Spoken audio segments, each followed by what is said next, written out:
Welcome to the first session of the second day of this conference on Kerala and the world economy. Thank you all for joining us. This session is titled as the Pandemic, Migration and Prospects or Dangers for Kerala. And we have three interesting papers in this session. Two of them discuss microdynamics of migration and its consequences. By drawing inputs primarily from village level studies, while the other one brings in a macro level picture, more or less a macro level picture of the impact of COVID-19 on transnational migration, particularly in the form of return migration and its consequences. And the data comes from a sample survey in 5 districts. Two of them are also related to the specific COVID context, while the other beckons a much longer trajectory of migration-induced changes. So without much ado, let us start the presentation. My own record of keeping time is much lower to the all-India average, but my role today as the chair of the session will be largely timekeeping. The format would be something like this. Each paper will get 25 to 30 minutes for presentation in the order as given in the program.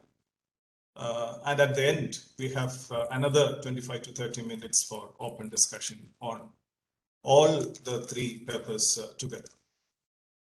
And I'll be happy to alert the speakers as they approach their allocated time. And the first presentation is by Professor B.A. Prakash, and it is entitled as COVID-19 Pandemic, the Exodus of Kerala Immigrant Workers from the GCC countries and its Impact, a study of return immigrants in Kerala. I'm sure all of you know Professor B.A. Prakash. He has been well known through his works on economic and developmental issues of Kerala. He was a former professor and head of the Department of Economics at the University of Calicut as well as at the University of Kerala. He has engaged in active research for 4.5 decades. He was also a former chairman of the Kerala Public Expenditure Review Committee and the 5th State Finance Commission of Kerala. So let's listen to Professor Prakash. Professor Prakash, it's over to you now. The screen is yours. Good morning. Professor Vijay Varghese, chairman of the session, Professor Devika, distinguished participants and friends.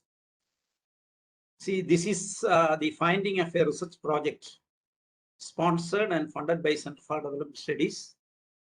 And I am thankful to Professor Sunil Mani for entrusting me to conduct this study. I am presenting the major findings see, the context of this study is, according to NARCA, about 14.71 lakh Keralites returned from foreign countries to Kerala due to the COVID-19 crisis. And this is the context. And the objectives of the study are to examine the activity status, category of jobs, wages earned, remittances sent, country of residence of the return immigrants prior to return from the GCC countries and also after the return, and to find out the impact of the return immigrant workers on immigrant households and local labor market.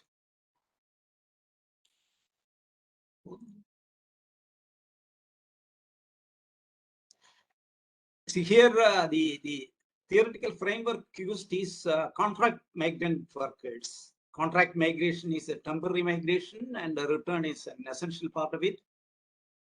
Most of the migrants are single migrants, and the economic impact is substantial in labor-centric countries compared to the settlement type of migration.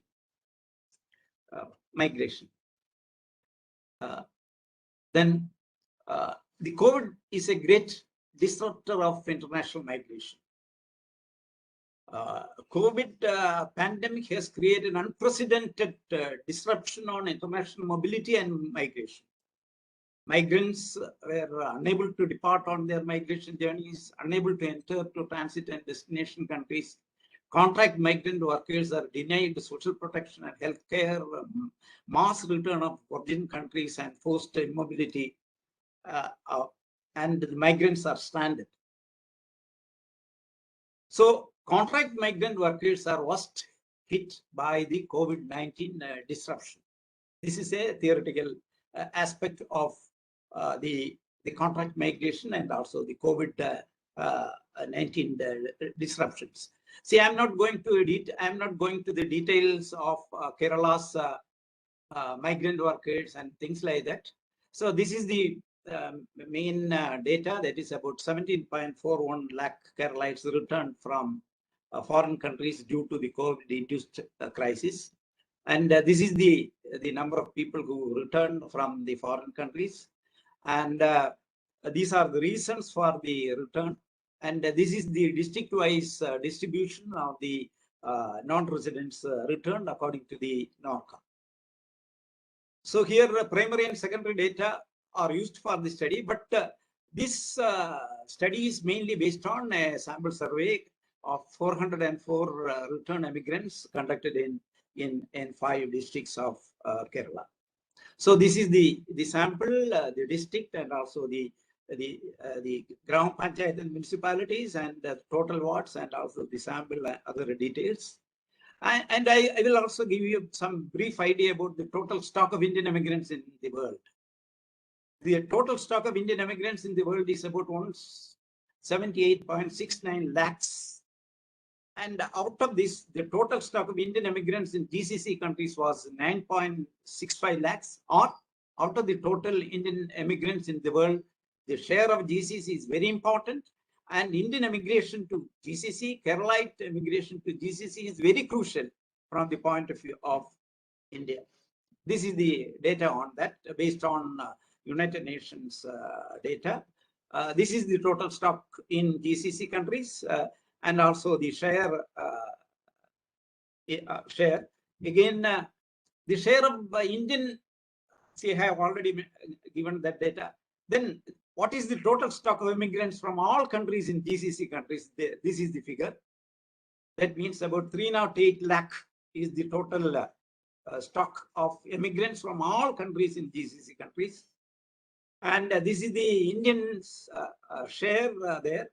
And out of the total immigrants in GCC countries, the share of Indian is about 31, or about 1/3.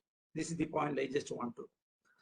And in Saudi Arabia and also in GCC countries, they are following nationalization policies, localization policies, indigenization policies, which discourage the migration of more migrants from foreign countries. And this is the context in which the COVID pandemic happened.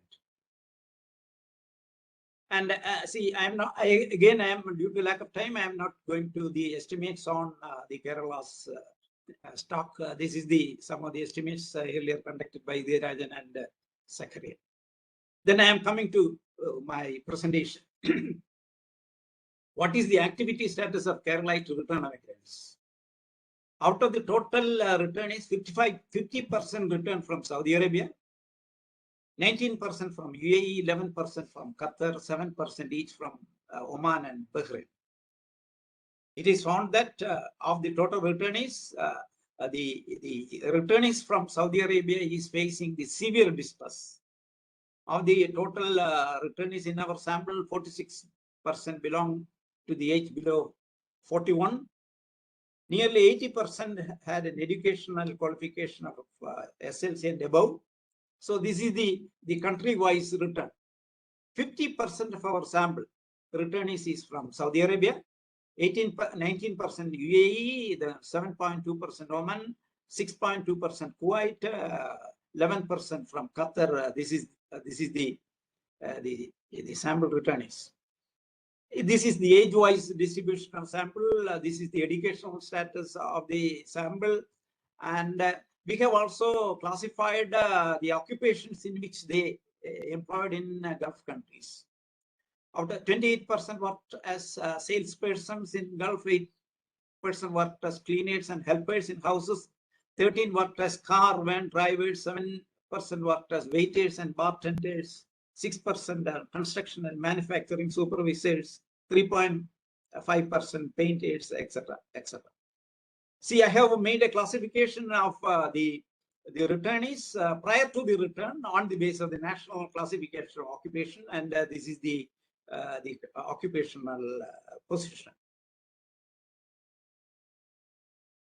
Majority of the returnees informed us that they received a monthly wage ranging between rupees 3,000 to 30,000 to 50,000, 59%. Another 24,000, they told us that they used to get a monthly wage ranging between 20 to 30,000, and only 11% received a monthly wage above 50,000. And this is the country-wise return of the returnees, sample returnees, the wage they earned, the details. What is the monthly remittances? Nearly half of the sample returnees informed that they used to send an average monthly amount ranging between rupees 12,000 and 20,000 to their homes, 48%. 19% they used to send 18,000 to 12,000. Only 22% sent an amount of more than 20,000 rupees per month. See, our estimate is that on an average, the amount, the sample immigrant return household, they received an annual amount ranging between 1.47 lakh to rupees 2.32 lakh per year. This suggests that majority of the returning immigrants were able to send only a moderate amount to their households, and this is the average amount sent. The details and also the percentage, things like that. So this is our estimate. So here the point is that 404 returning household families whose main source of income is remittances. As a result of the return, the remittance stopped, and these return migrant household is facing a very severe financial crisis. Then coming to the cause of return, an important finding is that majority returned on leave but stranded in Kerala. This is one of the major findings of our study. Majority returned on leave, assuming that they can return to their earlier country. But what happened was that they were stranded. They were not able to return. Of the total returnees from Saudi Arabia, 58% returned on leave but stranded here. Majority of the returnees from Oman, Kuwait, Qatar also returned to Kerala on leave but not able to return at the time of the survey. See, this is the causes of the return according to our survey. This is the number of persons returned, and this is the causes. And you can see that 54% returned. They came on leave, but they were not able to return. On the other hand, about 32% lost job and they returned. So this is the major causes of the return according to our side. The period of return. So this is the period between December to February. Again, this is the period in which the total 404 migrant workers returned. The causes of the return of 1/3 returnees was the loss of job. I have already mentioned. Majority of the sample returnees who returned to Kerala had long years of experience in Gulf countries, more than 10 years. And the pandemic disruption abruptly ended the migration prospects. There are other reasons that the disruption in international travel, a difference in vaccination policies followed by India and individual GCC countries, filling the vacancies arose due to return on leave with immigrants from other countries, large increase in fee of renewal work permit and resident permit, deliberate policy pursued by Saudi government for curtailing the number of foreign workers also led to the large-scale return of immigrants. See, this is our rough estimate about, on the basis of the information we collected, on the basis of our surveys. So our estimate is that, according to our assessment, the share of returnees from Saudi Arabia who remain in Kerala is around 80%. The percentage of return immigrants who remain in Kerala from GCC countries as follows: UAE 10%, Qatar 40%, Bahrain 30%, Kuwait 20%, and Oman 20%. So we estimate that roughly, this is a very rough estimate, out of the total 14.71 lakh Keralites returned to due to the COVID crisis, around 3.32 lakh people are remaining here, and the rest have already returned back. So Kerala's migration has the characteristics of chain migration, so I am not going to other details. See, what is the activity status of the immigrant workers after return? This is a very important issue. See here, the survey results suggest that 70% were unemployed. About 29% employed in casual jobs or in self-employment. The share of unemployment was found very high among the sampled return immigrants belonging to Kannur, Malappuram, and Pathanamthitta districts. Among the unemployed return immigrants, nearly half belong to the age group of 40 years. The employed are working as casual laborers or engaged in self-employment.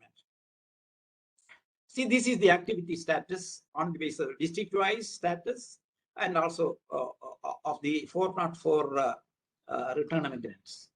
The returnees who had a regular job and earning monthly wages in Gulf countries prior to return are frustrated in the new labor situation. They believe that remigration is a better option than finding a job in the locality, and they prefer to migrate to the country from which they returned. They have a strong preference for remigration because they feel that through migration, they can get a regular job, assured monthly income, assured savings, assured monthly or periodical remittance to their family, and economic stability of their families. Then coming to the last part of my presentation, impact of return on return immigrant households and local labor market. What is the impact? The impact of the return immigrants on immigrant households are the following. Of the total population in the returning households, the share of return immigrant workers is about 22%. That is out of the total population. More than 1/5 of the returning households belong to poor households. This is a very important point. More than 1/5 of the returning households belong to poor households, and they have BPL ration cards. It is reported that 57% of the households possessed an area of land less than 10%. The ownership of the house of the returning households belong to the return immigrants and parents of the immigrants. And 63% of the houses are owned by the return immigrants. This is the category of ration card of return immigrants, APL, BPL category. 21% is BPL category. This is a very important point. That means the migrants in the Gulf, a good number of migrants in the Gulf, they belong to poorer category. This is a very important point. The possession of motor vehicles shows that 91% of the household had a two-wheeler or a car, except 6 households. All households borrowed money and have debt. The major purpose of borrowing are construction of house, purchase of vehicle, purchase of land. The sample returnees told us that their household have a somewhat sound financial situation prior to their return due to the receipt of remittances regularly. This is a most important point. That is, due to migration, the migrant workers, they used to earn regular money. They were able to save a good part of their earnings, and they were able to send money regularly, and their financial situation of their household is stable.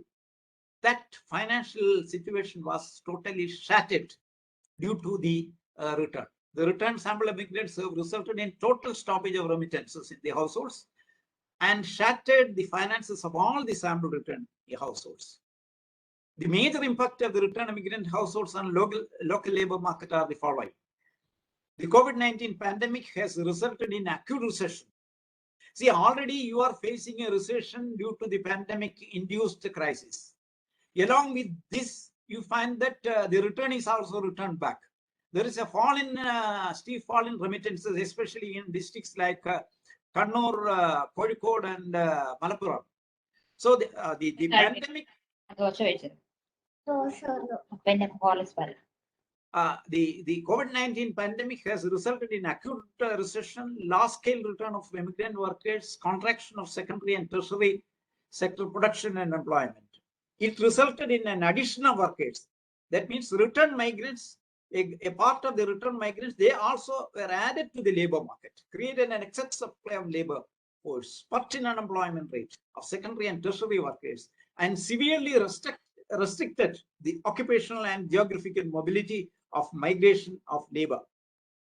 So this is the increase in unemployment due to the return of total number of persons in the sample households who are unemployed, the addition due to the return of immigrant workers. So the total number of unemployed persons, the growth. That means about 152% increase in the growth of unemployment in the returning migrant households.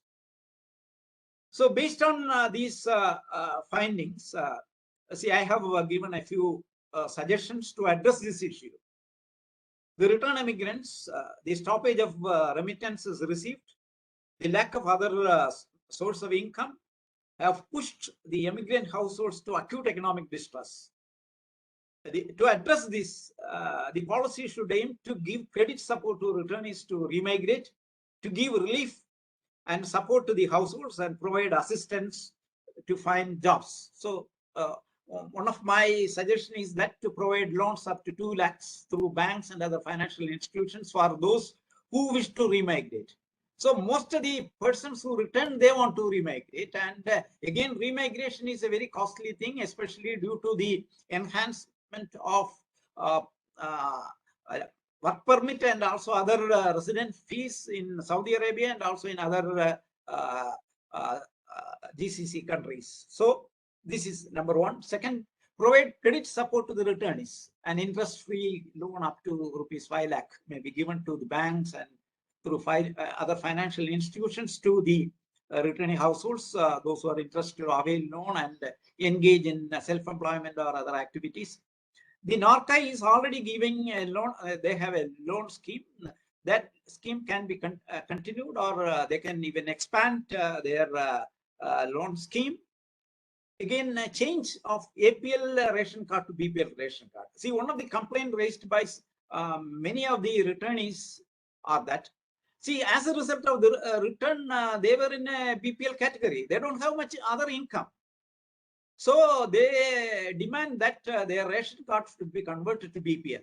See, in the case of returning households who have APL ration card and who face acute distress, to satisfy the norms of BPL ration cards can be given ration cards. So once you get a BPL ration card, naturally, not only for purchasing ration goods, but you can also get concessionary medical facilities, educational facilities, and other public facilities, priority in other state assistance. So that's why they demand to change their ration card to BPL ration card. Priority for Saudi returnees, according to our assessment, because of the harsh policies of emiratization pursued by Saudi Arabia, large number of people are returned from Saudi Arabia, and they are the worst hit persons. So in the distribution of benefits, priority should be given to those who return from Saudi Arabia, who face acute distress. Anti-recession package for 3 districts. As the 3 districts are worst affected due to the return of Gulf, the government may implement an anti-recession package to revive the district economies in 3 districts, more allocation of plan and development funds for local through local bodies or other development schemes or other employment type of schemes or other welfare type of schemes. So according to my assessment, I think 3 districts are severely affected, and it is better to implement an anti-recession package for the 3 districts. Pension to return immigrants who are suffering from chronic diseases. See, one of the complaints raised by the returning household is that an immigrant worker who worked in foreign country for 3 years and above was forced to return to the native country due to major accident involving physical disability due to chronic diseases like cancer, stroke, heart attack, kidney failure, etc., may be given a monthly pension of rupees 5,000 till death. I think this type of a scheme is not there. I think this is a scheme required in the present context. Promotion of investment of immigrants and return immigrants, encourage industrial investment. I think one major complaint raised by the returnees is that due encouragement is not getting from government departments, local governments, especially with regard to starting industrial activities, trading activities, or other type of things. So encourage industrial investment in small scale industry by giving units in industry parts to immigrants who are interested. Industries department should also help to prospective investors by providing viable project proposals and other assistance for starting units. Single window clearance for starting industrial units. The small scale units started by the return immigrants may be exempted from taxes. Again, encourage the collaborative investment proposals of the return immigrant and others. Again, another aspect I just want to present is that the government should think of changing the basic employment policy of the state. See why our Keralites are migrating. All of them told us that why they are going to Gulf. The main thing is that they find a regular job, assured monthly income, assured monthly savings, assured remittances, and achieve economic stability of their families. So assured job, assured monthly savings, assured income. So here in Kerala also, one of the major demand of our educated young people, unemployed labor force is this. So in the employment policy of the state, high priority should be given to this aspect. The education, labor, employment, fiscal investment, and credit policies of the state should aim to achieve regular remunerative employment to the unemployed labor force. A favorable investment climate is to be created for the growth of secondary and tertiary units, which employ sizable number of regular workers. All government departments, semi-government organizations, and local governments shall follow conducive policies to achieve or create this type of employment. So these are the, again, another thing is that, as I have already told you, that Indian labor migrate, after the total Indian stock of migrants, 53% is in Gulf countries. After the total stock of Indian immigrants, the share in GCC countries is 53%. So our migration to Gulf is very important, not only for the state, for other states, for the country as a whole. Currently, all the GCC countries have been following policies of indigenization of labor to reduce the stock of foreign migrant workers, which adversely affect the interest of Indian immigrants. Constant assessment of changes in the labor market and changing demand of foreign Indian migrant workers in GCC countries were crucial for policy making of migration related issues. And the government of India should take steps to conduct studies to assess the changes in the labor market in Gulf countries constantly, to assess the future skill requirement, the categories of migrants who are likely to be returned, and other related issues. So the government of India should also take constant attention, constant assessment on the changing labor market situation and changing migration policies of the GCC countries, and appropriate and corrective steps should be taken to address these issues. These are my, thank you.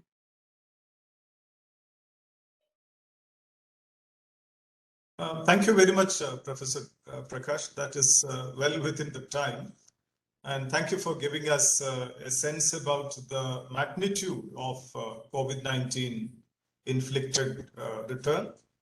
And the impact is seen as the maximum among the most vulnerable categories, particularly the unskilled and semi-skilled segments. Professor Prakash also had interesting policy directives in support of the returned migrants.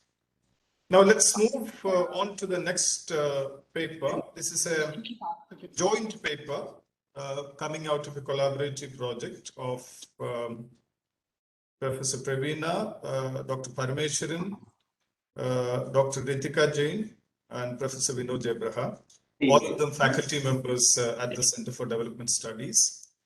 My esteemed erstwhile colleagues, except Dr. Ritika, who joined the series afterwards. So now I request, how you're planning to present it. Are you going one by one, or one of you present it? Yeah, I'll give you the lie of the land. Okay. Okay. Am I audible? Okay, fine. Yes, So, please go ahead. yeah, as Varghese said, this is collaborative work. The four of us he's already mentioned.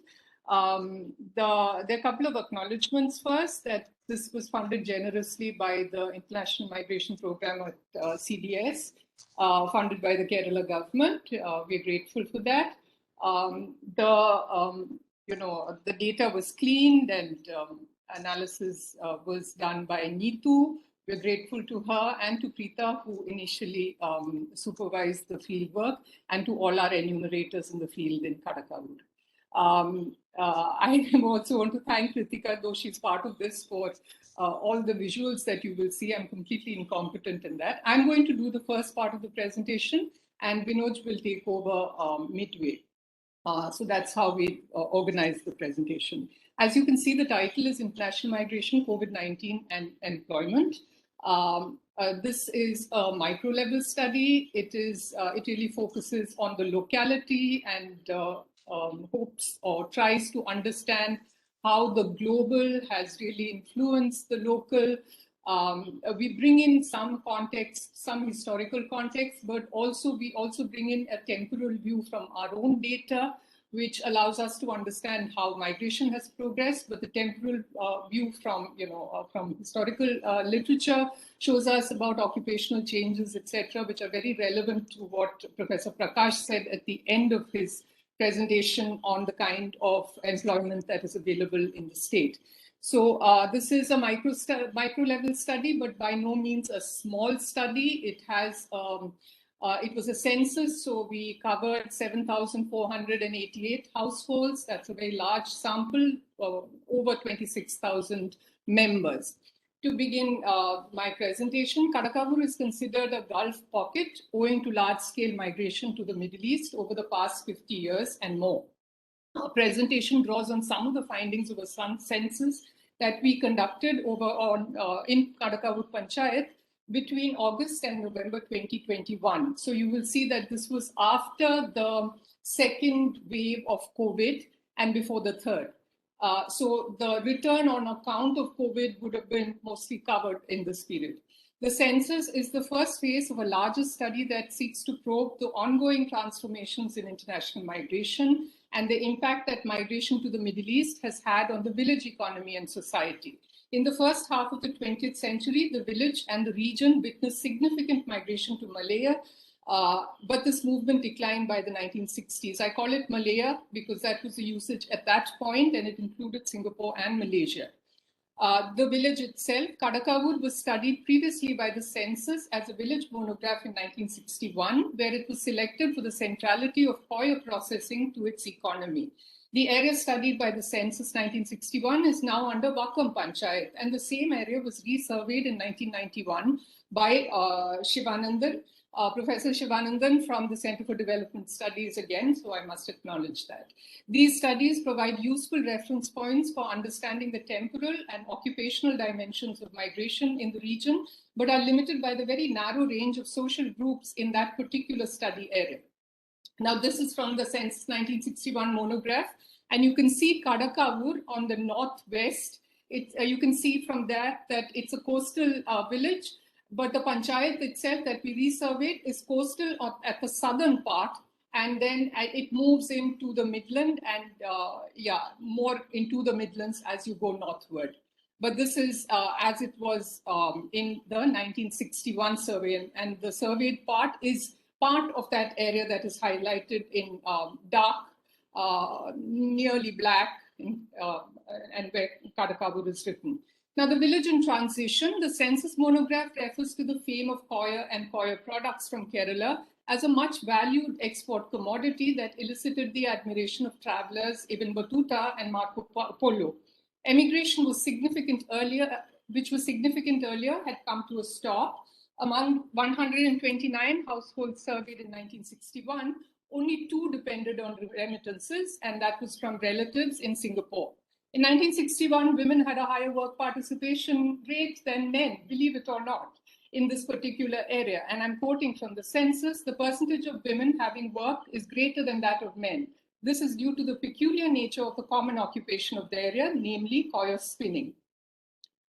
Occupational transition, in 1999, almost 48% of households had migrants, and Gulf employment was the single largest source of employment for men. The single largest source of employment for women remained coir processing, but there was a huge decline from 1961. The biggest casualty of the rise of emigration was women's employment, which declined from 43% in 1961 to 23% in 1999, even as women's presence in unpaid domestic work nearly doubled. Many of the large coir units had stopped production owing to lack of demand and low prices, but small entrepreneurs and household units remained in business in 1999. It's almost completely crashed at present. The temporal dimension again, the Kadakavut Panchayat, which is the site of our study, and it has 2 revenue villages. Migration to the Middle East gained momentum by the 1970s, but was already underway in the 1950s. Migration from this region has been intensely male-dominated, and while over 90% of migrants reported that the Middle East was their first destination, 70% of them had migrated to the UAE. So UAE was huge in terms of destination there. Since 1950, women's migration was a constant feature, though it remained at low levels. Now, this is our Gantt chart, which actually gives us an idea of the temporal dimension of migration. You can see that not all destinations are actually given here. We've selected destinations because there wasn't really space enough for all, and also because some of them we couldn't really put onto the, we couldn't plot them because they've only started recently, and we had only one point and we didn't have to place them. So what you can see here is that there's been migration to Singapore continuously for the past 65 years, probably more than that, because you have a transition in terms of the large-scale migration to Singapore, to Malaya, and then that narrows down, but migration as domestic workers, for instance, has continued over this long period. So Singapore really, you can see that it's a live destination even today. And then you can see the Middle East beginning with Oman, the UAE, and Kuwait in the 1960s. Qatar is also very much there. It hasn't been plotted. Saudi Arabia begins also in the 1960s. And you can see all the OECD countries, etc., beginning in the 1980s. And you can see the latest, some of the most recent destinations. Ukraine, we haven't shown Russia, etc. They're all there. There's even Chile there, so Latin America. There's Central Asia. There's Kazakhstan, for instance, which have not been shown. But so and the line below actually tells you about the duration of migration to the destinations that are given here. So Singapore followed by Oman. These are all over 60 years. Kuwait, Malaysia, Saudi Arabia over 50 years, and so on and so forth. Then just to give you an overview of the destinations that have not covered. So migration has spanned over 30 destinations to include the OECD countries, Russia, Central Asia, Africa, and Latin America. The Southeast Asian destinations, there's been continuous migration from the early 20th century, but small numbers since the 1950s as the Middle East picks up. Middle East, West Asia, because Israel is also very much there. Beginning with 2000s, continuous migration since the 1950s, expansion since the 70s, and sharp reduction post the pandemic. OECD expansion in destinations from US and UK in the 1980s to Australia, New Zealand, Canada, Switzerland, Italy, France in recent years. And then there is another feature is student migration.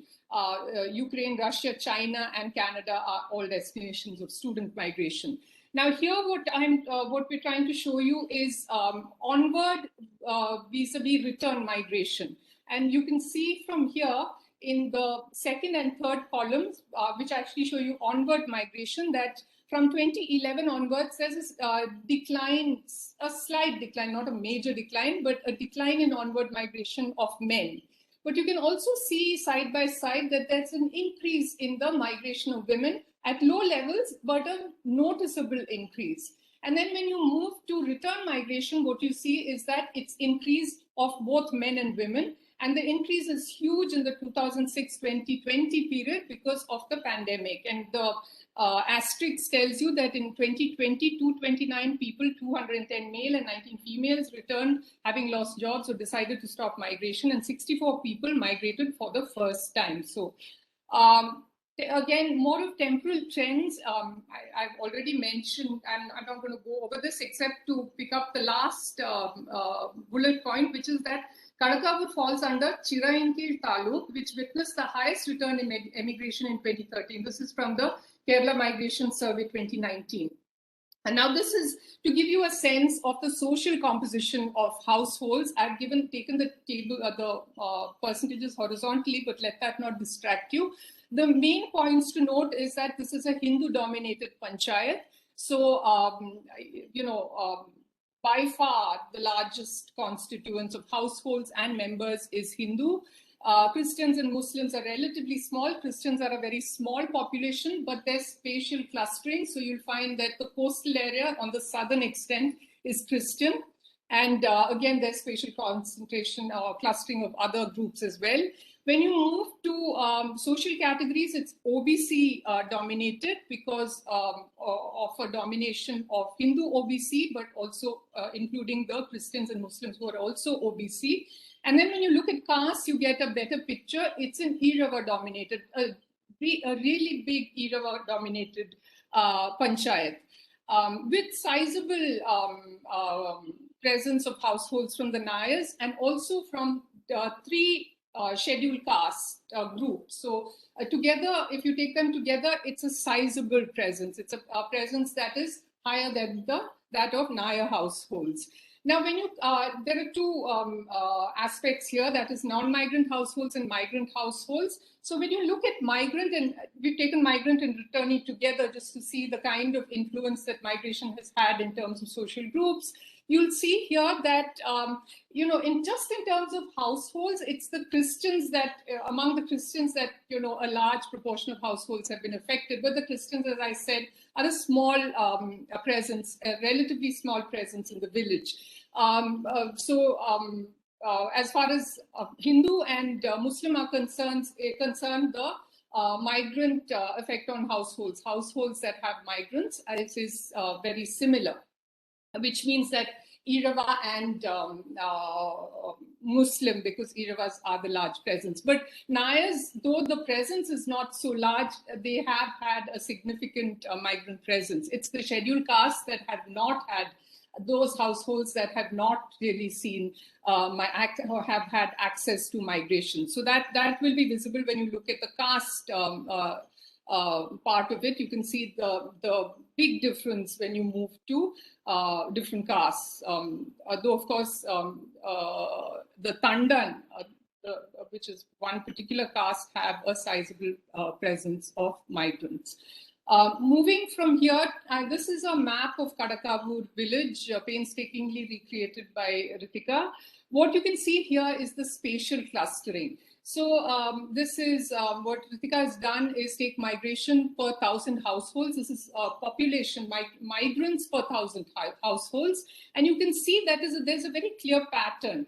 And the lightest shading are those with the sparsest of migration. You can see that it's in the southern part where Ward 7, 8, 9, and 10, which has a Christian concentration, their migration has been fairly dense. There are other aspects to the spatial clustering, but I'll just give you a sense. It's 13, 14, 15, 16, and 17 are the Muslim, where the Muslims are clustered.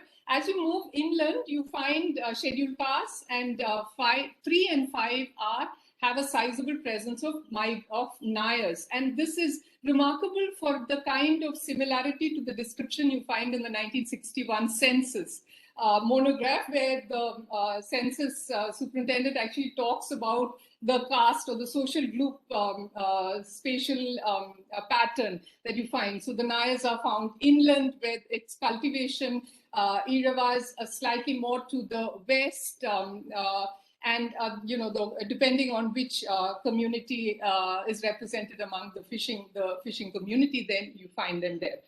Now, this is just to give you a sense of the intensity. There are two measures of intensity. One is that of households and the other is that of migrants themselves.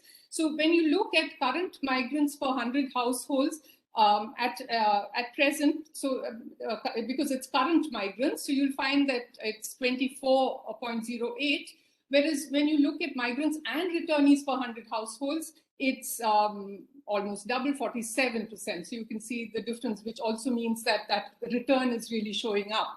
And then the second is percentage of households with current migrants. And there you find that it's less than when you take individuals. So, there are concentration, there are more than one individual in a migrant household.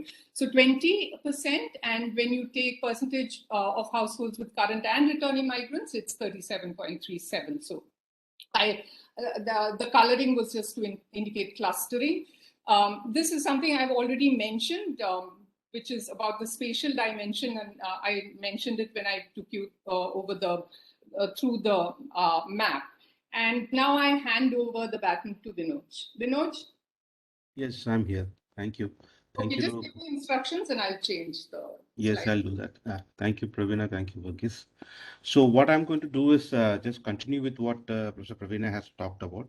What I'm going to focus is on to make some comparison between migrant and I think we have lost the presentation, Praveena. Oh, sorry. I can see it now. Make some comparison between migrant and non-migrants. Essentially, that's the idea. But then at different types of migrants that will come to. So initially to start with, let's look at what is the kind of distribution in terms of usual principal activities that persons above the age of 15 has been doing in this particular village, keeping the reference period as the last 1 year before the survey was being conducted. Okay, so as you can see, most of the activity status, if you look at males, a large presence is in terms of regular wage employment or casual wage employment, about 27%, and regular wage employment is 23%, right? But for females, you can see domestic work consists of about 43% of all women claimed that they were spending most of their time in domestic work. Now, which would mean, and it also signifies this, that self-employment or forms of casual wage employment, which used to be very important sources of employment when choir was an important source of employment in the village, that has shifted away. And what Professor Praveena has said, this is what we see now, about 43%, roughly about 44% of employment of the activities in terms of domestic work that women are doing. But males, they have moved into regular wage employment and other casual wage employment as such. And there is substantial presence of students, about 10%, 10 to 11%. That is more or less equal between males and females as such. But this is the distribution for all members in the village, and it is not specific to migrants and non-migrants. Can you, next one, Praveen? Next slide, please. Just a second. Yeah. Yeah. Now, what we do is we actually split these households into two within the village. That is a household with at least one current migrant being present, and household with no current migrant present at all. So it's basically migrant and non-migrant households that we classify them. And within the current migrant household, we classify again them into three types of individuals. That is a current migrant, there is a return migrant, and there are non-migrants within the current migrant household. And similarly, in the non-migrant household, which we call as current non-migrant household, there could be actually return migrants, right? So there are return migrants, and then there are non-migrant individuals. So we classify them accordingly, and then we look at the activity status. Obviously, for the current, and we look at males and females separately. First, we show the males. For example, here what we are seeing is the males. You can see for the current migrants, about 74% of them are in regular wage employment, and that doesn't need any particular explanation. What it is, we know this thing, that they go there for a job, and most of them get into regular wage employment. That is what it is. But return migrants, you can see that there is actually, once they return, they get into different types of employment. Right? Once only a very small share of them ends up in regular wage employment, and most of them, a substantial part of them, are actually in casual wage employment, especially males. Casual wage employment is a major source of employment, but significantly, self-employment is also there. About 12% of them are engaged in self-employment as well, right? Now, but this return migrants are actually slightly different from the non-migrants within the current migrant households. right? Now, self-employment is not a major option for the non-migrants over there, but casual wage employment and being students. These are the two large things that you see in terms of non-migrants within current migrant households, right? Now, compare this with the non-migrant households. Two comparables are this: return migrants of both these things, where there are in a current migrant household, there are return migrants, and in a non-migrant household where there are return migrants. You can see that the distribution is more or less the same. Whether you're a current migrant household or a non-migrant household, when you're a return migrant, they look somewhat similar. 12% or 11% for self-employment. Regular wage employment is about 18 to 21. Casual wage employment is about 22. Or other casual wage employment is slightly higher among the return migrants. That's the difference that you see. And non-migrants, again, you say this thing, it is comparable between the current migrant household, that is non-migrants, and non-migrants within the non-migrant households also. They also seems to be roughly comparable, but the difference is in terms of casual wage employment presence as such. So essentially, you can see that there is a difference, but when it comes to return migrants and non-migrants, the difference is not so stark as we can see as such. Next, please. Praveena, next slide. Yes, sir. Now, but when it comes to females, you can see this thing. Even among the current migrants, about 36%, these are migrants who are currently there in a foreign country as such, 36% are regular wage employed, but roughly the same size are actually doing domestic work in a migrant country. Domestic work would mean that they are engaged in their domestic activities, unpaid domestic activities. So it's almost the same share who are engaged in domestic activities, and regular wage employment is only about 35%. But the interesting thing to note here is that when they are return migrants or when they are non-migrants in a current migrant household, a larger share of them are actually engaged in domestic activities than if you compare the same for non-migrant households. Like for instance, you can see 53% or 51% of return migrants or non-migrants in current migrant households are actually in domestic activities. A smaller share of that is actually in the domestic activities. So domestic activity is very important for females. It's concerned, but the intensity of that seems to be increasing in current migrant households compared to current non-migrant households. Next, next please. Now, looking at the COVID question, the survey was done not as a COVID survey as such. So, but we had collected some information with regard to COVID, the effect of COVID as such. So, we have some information with regard to COVID, and this is what it looks like. We had asked this question whether how did COVID affect in terms of employment and income? Two questions were asked: whether there was a job loss, and whether that job loss was a full job loss or a partial job loss, and then there are a whole lot of other options that we had asked. And then there is a final question whether there was no effect at all. Similarly, we asked on income or salary, whether the salary or income stopped completely, or was there a partial reduction, or then there was no effect at all. And then there were a set of other options also that we asked, right? And the response was that for the entire village, it looks like this thing. About 16% of the village lost jobs completely, those who were working, who had identified themselves as workers earlier. 16% had lost employment and lost their employment fully, and 64% or 65% had said that they have lost their employment partially. In terms of salary or income loss, about 16% again said that they had complete stoppage of income during the period, and about 68% had a partial reduction in the income as such, right? But if you look at the questions asked are all for workers. There is no substantial difference between males and females over here. Once you are a worker, the effect, the job loss of whether it's partial or full, it seems to be more or less similar for males and females over here. Now, so that's in terms of the kind of job loss that has, job or income loss that has been experienced for workers in this village. Next, Praveena. Now, in terms of the type of employment that people were engaged in, and then the kind of job loss or wage loss that they have experienced, if you look at this, partial, I take your attention to the column where I have marked in yellow, not affected in terms of job loss or not affected in terms of income loss. It is for the regular wage employed. There was the least effect, that is 34% of them said that there was no effect, but the remaining 66% had some effect or the other, right? Similarly, in terms of wages also, about 39% said that there was no effect, but the remaining had roughly about 60% of them had some job wage fall. There was some wage fall.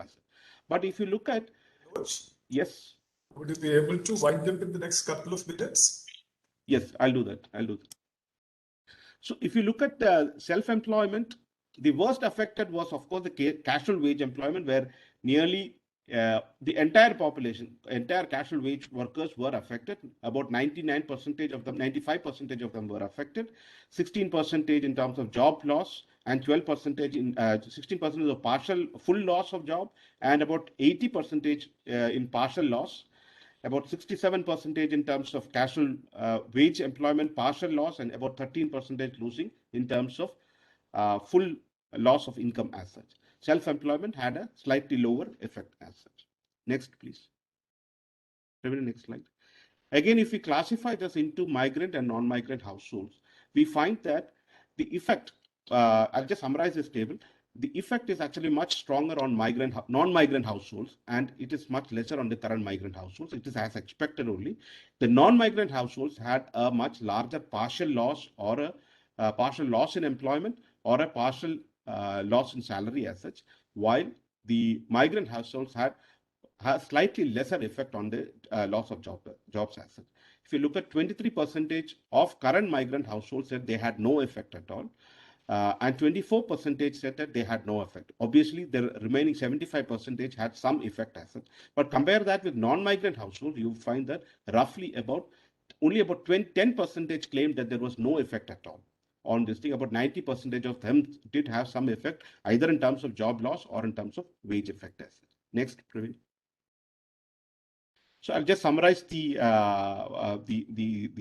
entire presentation. International migration continues to be a major source of employment and income for village since its inception in 1950s.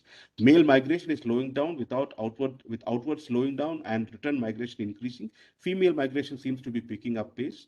Migration is conditioned by religion, caste, and gender identities.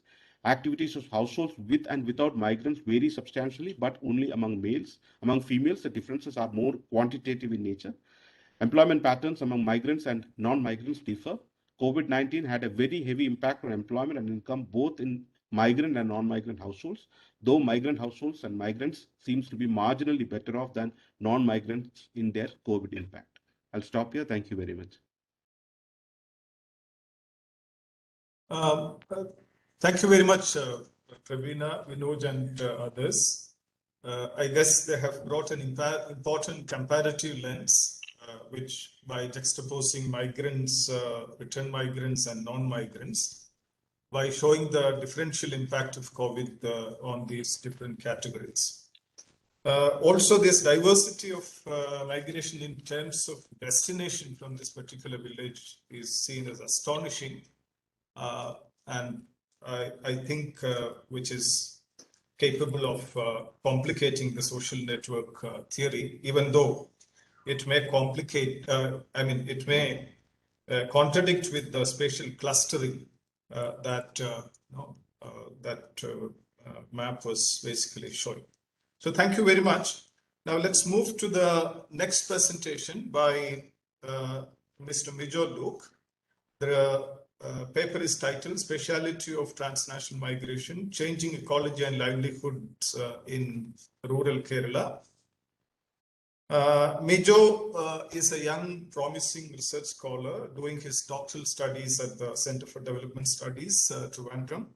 His doctoral research is entitled Grounded Globalizations and Shaping of the Local, a Political Ecology of Kerala's Midlands and Highlands, which basically looks at the changing nature-society relations at the Midland and Highland regions of Kerala. His research interests includes interdisciplinary approaches in social sciences, sociology of globalization, nature-society relations, history of migration, development, and ecology of Kerala. And he has a paper forthcoming in the Journal of South Asian Development on globalization and changing geography of social life in rural Kerala. Mijo, welcome, and over to you.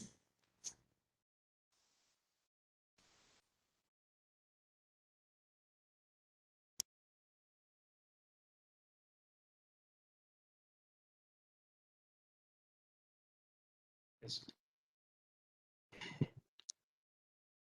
Thank you. And it gives immense pleasure to present my work at this August platform. And this paper is drawn from my ongoing PhD project. And the earlier presentation has set the context for many of the arguments in the paper. So I'll take forward from those discussions. The paper shows that the global must be part of any attempt to understand the full contours of recent transformation in rural livelihoods and ecological landscape in Kerala. The paper explores the relation between transnational migration, ecological changes, and pattern of livelihoods, and the emergence of new specialty by focusing on migrants and non-migrants. The paper argues that the transnational movement of the dominant communities has brought changes in the rural, particularly through the changing land use practices and a shift from agriculturally based livelihood practices. So this is going to be the structure of the talk. So there have been studies on many aspects of international migration from Kerala. It is acknowledged in the literature now that the transnational migration involves many spatial transformation at the sending regions. A large body of research on transnational migration is concerned about the socio-economic impacts of human movement and remittances. For instance, international migration brings mobility and changes among the rural communities in Kerala. Many scholars have explored the increasing remittances flow and socio-economic changes in the different regions of Kerala. On the other hand, emerging evidence points out the ecological risks facing in the local areas of the region. The increasing fragility of Kerala's ecology is more evident in the floods and other ecological devastation in recent years. In other developing world contexts, many studies have looked in explaining the interrelationship between transnational migration, local ecology, and rural livelihoods, for example, Latin America and African contexts. So, however, the impacts of international migration on local ecology and its relationship to social change has not received much attention in Kerala.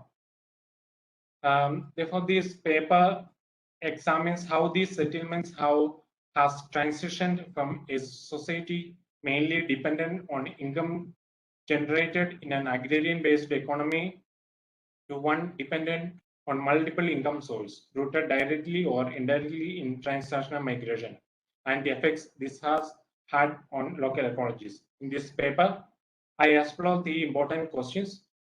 Does transnational migration contribute to increasing inequalities in this region?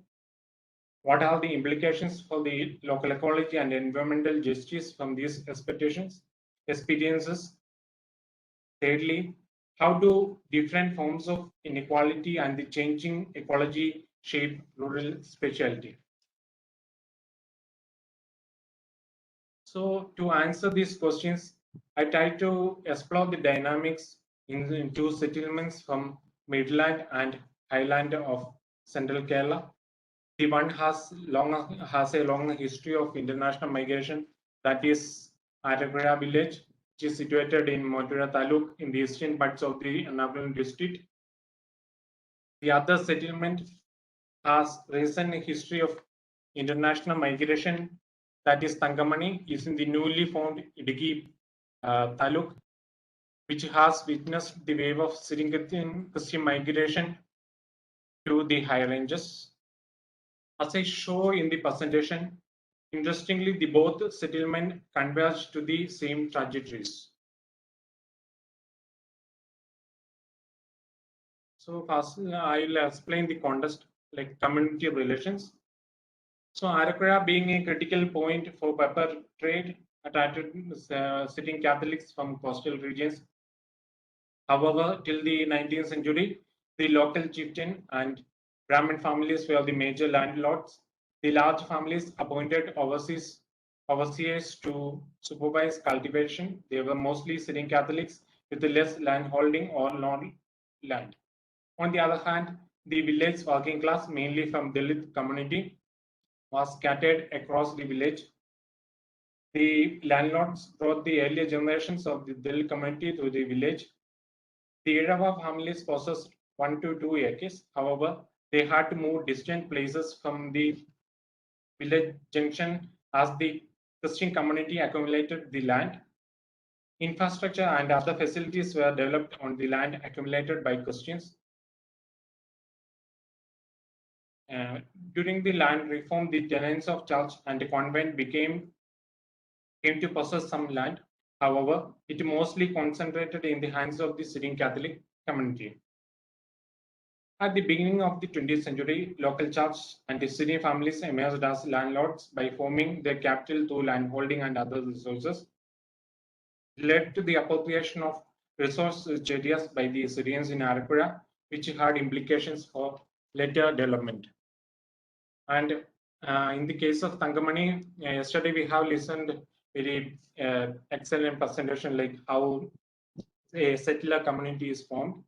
So I'm not getting into much details, but as we know, the internal migration of farmers to Malabar and the high ranges of Idiki and related social changes are significant for Kerala's political economy of land and other power relations.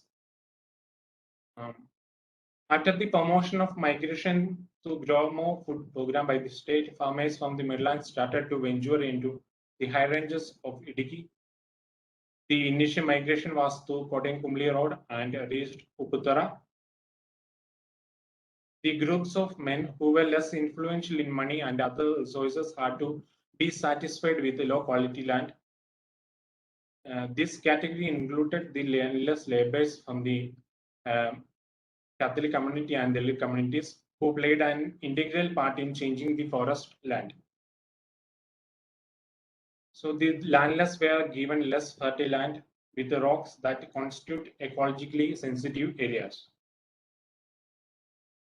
The land price in the highlands increased as the inflation of population grew in 2 years.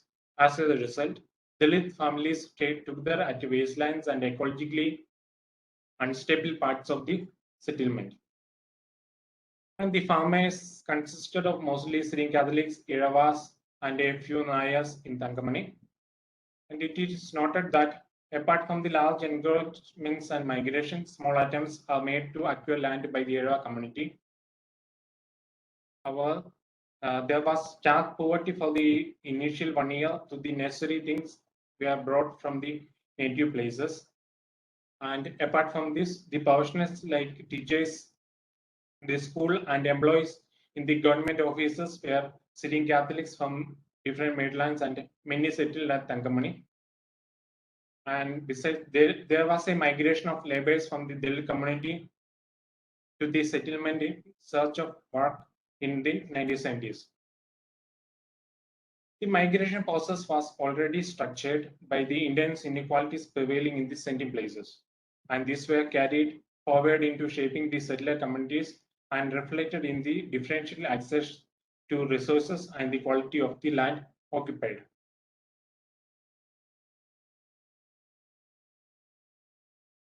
So coming to the mobility part, from the 1990s, in Arapura, the international migration began to spread among the dominant Syrian Catholic community. And at present, at least one family member moved out of Arapura for education and employment, thus relying on non-agricultural income. Many moved to other parts of India to obtain education in church-run institutions. The nature of transactional migration has gradually moved to the understanding of transactional. These migrants went through the contacts of relatives and church. However, unlike the other parts of Kerala, the destination were OECD countries from the beginning in Arapura. The migrants were often skilled with some professional qualification. For instance, 50% of migrants in the present generation are nurses, while others are engineers, doctors, or technicians.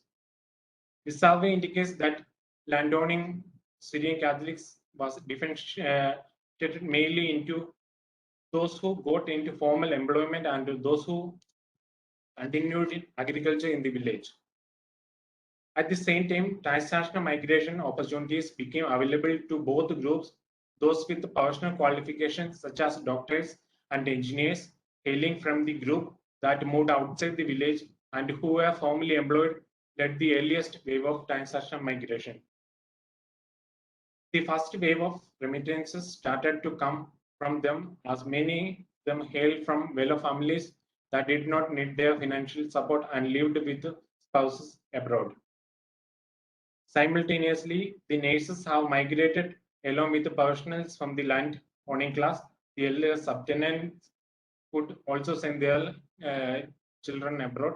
They availed of this opportunity mainly by providing nursing education to girls. And this category mostly migrated to the Gulf, and migrants had to provide financial resources to support their families. International migration from the middle caste Hindu Yerva community started with the people with technical education going to the Gulf in the 1990s, and it is recently becoming a transnational. As the survey suggests, around 30% of the employed from the Yerva community are international migrants now. No transnational or international migrants were found among the Delhi community. We come into the case of Thangamani, like around 40% of the first generation of Syrian Catholics are finding jobs abroad, and the number of these international migrants has increased in post 2000, and 35% of the migrants migrated during this period. Such an increase is not present among the Yerva community, though presently the educated aspire to go abroad.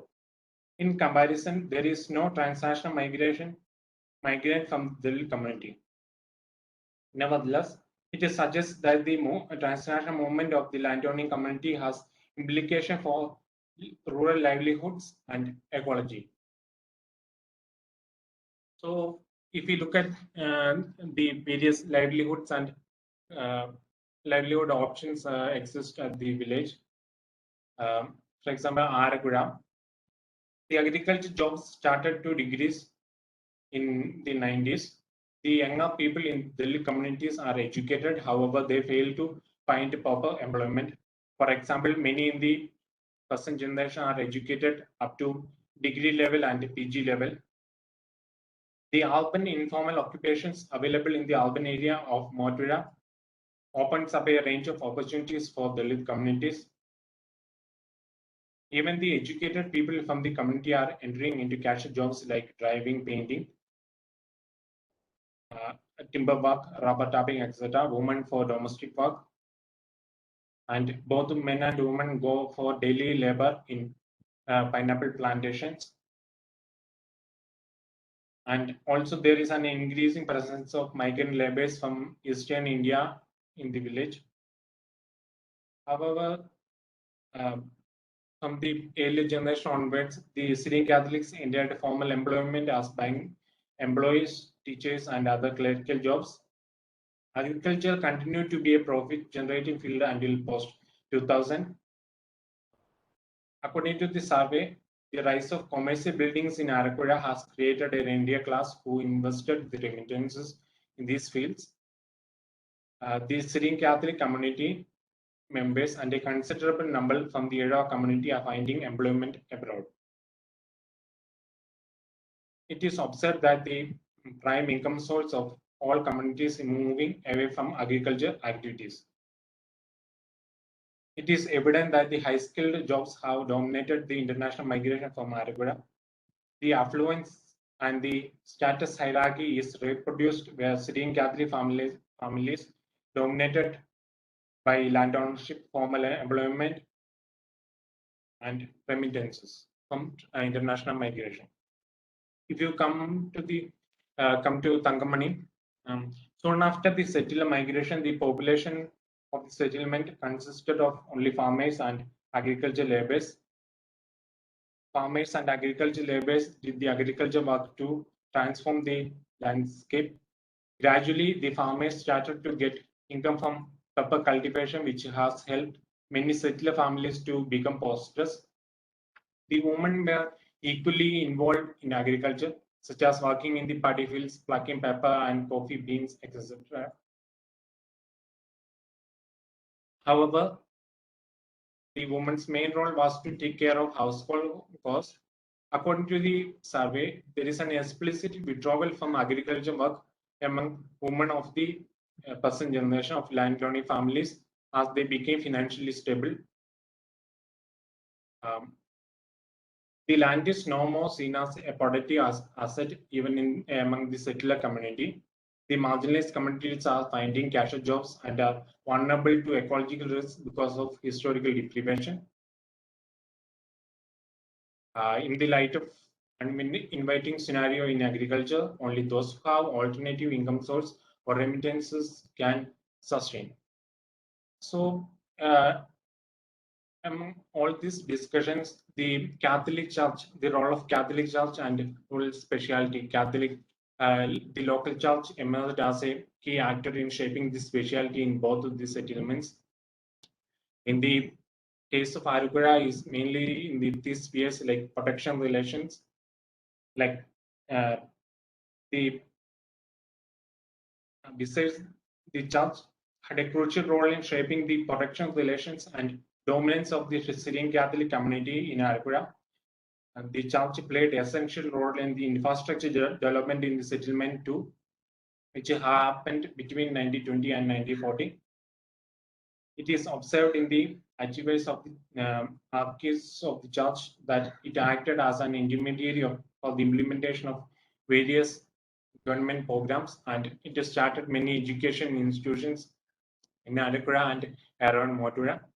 But when it comes to the settler community, like the church's role is a little different. Like church provided support to migration. Around 90% of Syrian Christians belong to the Catholic denomination in Thangamani, and the Catholic Church controlled many aspects of the formation of the settler community.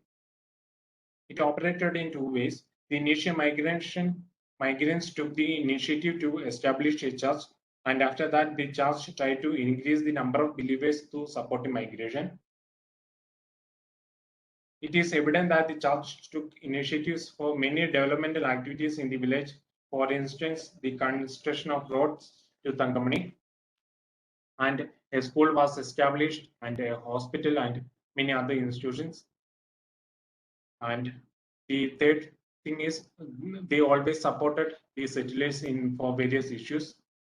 The church initiated many activities for the upliftment of the small farmers in the later phase of the migration. For example, after the massive loss from pepper cultivation, church organized small growers and promoted tea cultivation. And High Range Development Authority started a tea factory near the settlement. So, however, it's visible that the rural agrarian communities are changing, even the settler community is changing. So, I'm trying to say that the ecology is also changing. This map shows the land use practices in Arapura village. According to the details of revenue settlement in 1910, 2,200 acres of paddy fields were under cultivation in Arapura village. The paddy cultivation was dependent on small streams for irrigation. The principal crops cultivated in 1974 were rice, coconut, tapioca, arecanut, and banana. Also, the cultivation practices were identified around the same time.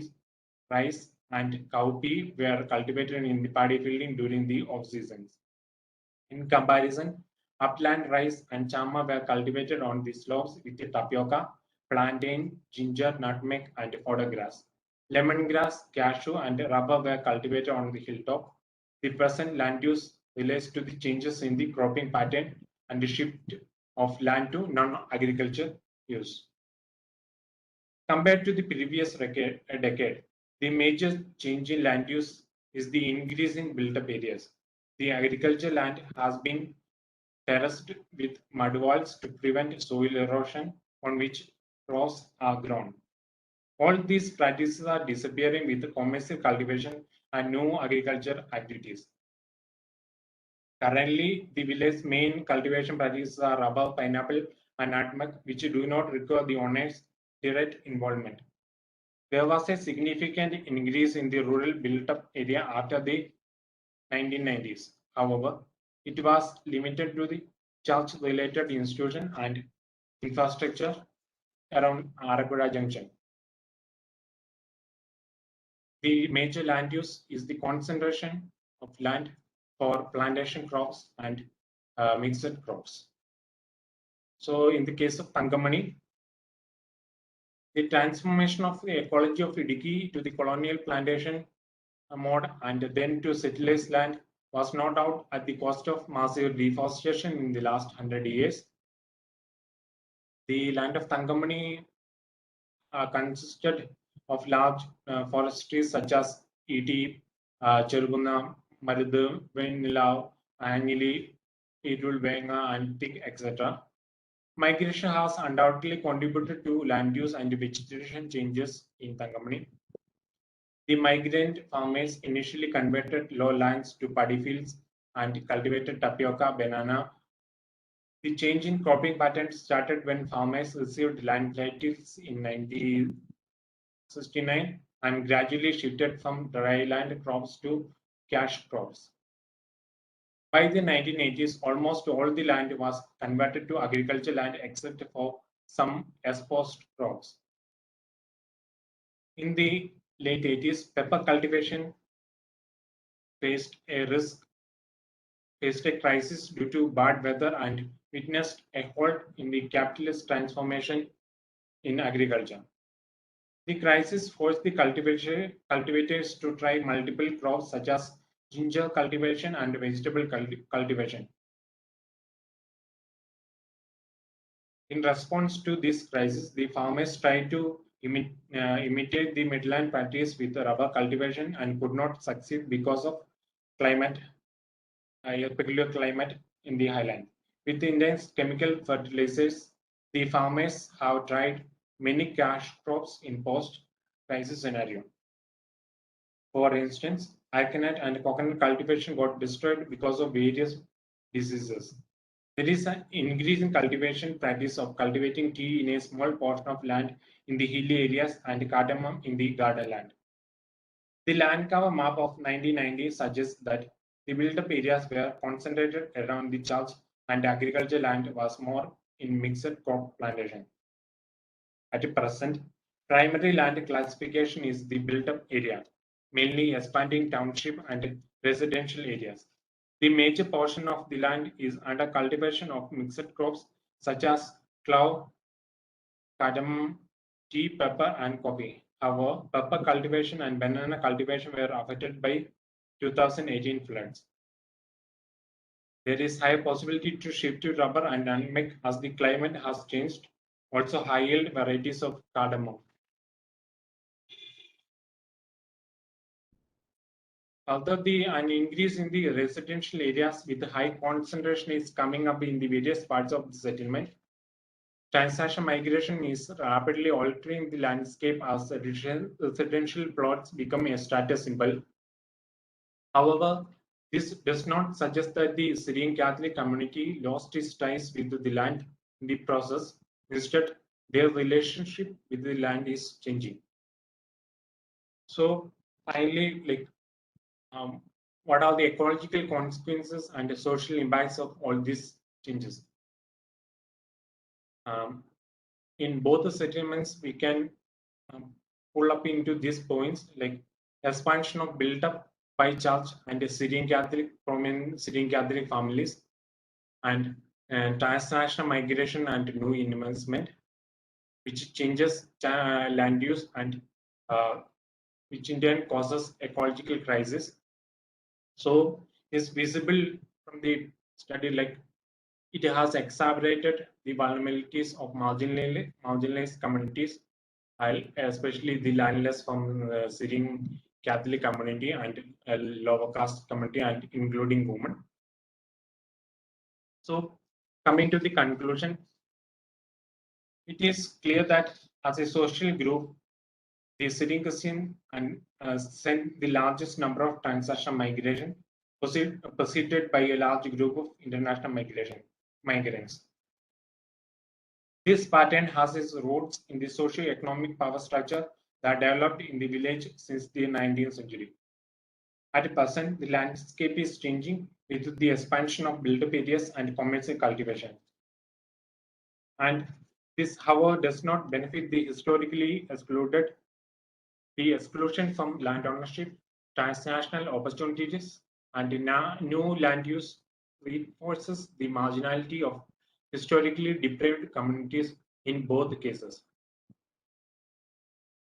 Interestingly, despite belonging to different geographic regions, the second settlement with recent transnational migration follows the same historical trajectory of transformation as the first settlement.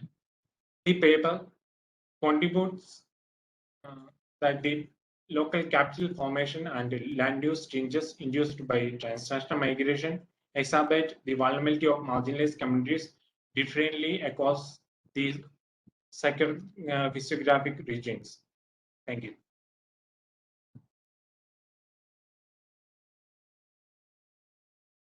Thank you very much, Mijo. All our presenters were clinically precise in their time management. So we had 3 empirically rich and insightful papers. Professor Prakash has given a macro picture, as I said, of the impact of COVID-19 on the migrants and their households. And the second paper brought in a little more intricate view of the impact of the pandemic at the micro level, while Mijo complicated the prevailing idea that migration by and large provides socioeconomic mobility to the marginalized, and argued that it significantly reinforces the existing inequalities, apart from having massive ecological implications. So I have a few questions to ask to each of the presenters, but I'll reserve those questions, and if time permits, I'll come back with that question. So now all the papers are open for discussion, and those who have a question, please use the raise hand option or unmute yourself and ask the question, and alternatively type in your question in the chat box, and please mention to whom your question or comment is addressed. So now I open up the papers for discussion.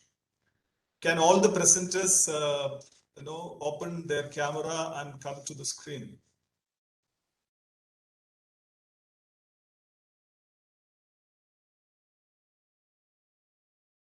Thank you. I ask questions? Yes, please. Yes, please. Thank you for very thought-provoking presentations, all 3. I think we will need really some more time to digest and respond properly. But I'm just starting off because I am trying to think. When Mijo brought in the question of communities being facilitators of migration and cushions, in the impact, trying to cushion the impact of migration, internal migration, he mentioned. I'm just trying to think if they play any serious kind of role in in transnational migration, which we have been discussing. And I was just wondering, Vinoj and Praveena, if this pattern of migration on the coast that you people note from the Christian community, of course, this is something one has noticed across the coast of Trivandrum district. Wherever one has done field work, does see that there's a sizable interest in migration, especially among the Latin Catholic fisher community. One sees that. Now, I'm just curious, is there something to do with community bonding, the resources that come out of the social capital that's built out of community bonding, that works for the Latin Catholic community, which are of course deprived and among the poorest, which does not exist among the Dalit poor that Mijo is talking about. So is there a community presence that is important? I would also like to know from Dr. Prakash and Praveena and Vinoj, if communities and community organizations, religious communities, etc., have been doing anything at all to either facilitate migration or to cushion the impact of return migration. So that's my question. Thank you. Maybe we can have a bunch of questions, so more questions are welcomed.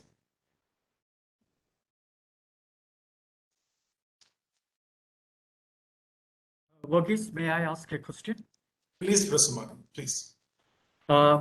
Thanks for all the presentations. And my first question is to Dr. Prakash. Now, you have said that 51% of the returned migrants are from below poverty households. But then later on, you gave a statistic which I found it little surprising, that 91% of the returned migrant households have cars and two-wheelers. And so that doesn't really square up. Okay. And second is, you know, a lot of your policy conclusions are in the form of provision of credit.